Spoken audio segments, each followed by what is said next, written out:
Good morning po mga ka-brother. Dito po kami ngayon kay Sister Judith.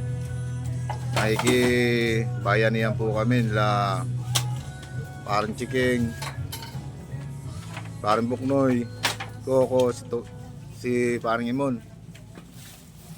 Dito kami kasi nakikiran kaya makikipagbayanihan muna kami. So, mga ka-brother, papalitan namin yung bubong.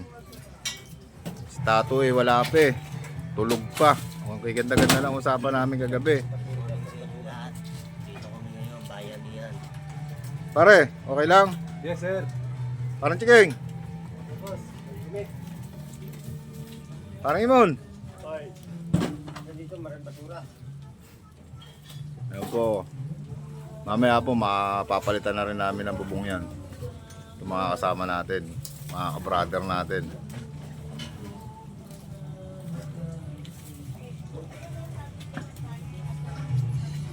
Pare, isang kamay muna.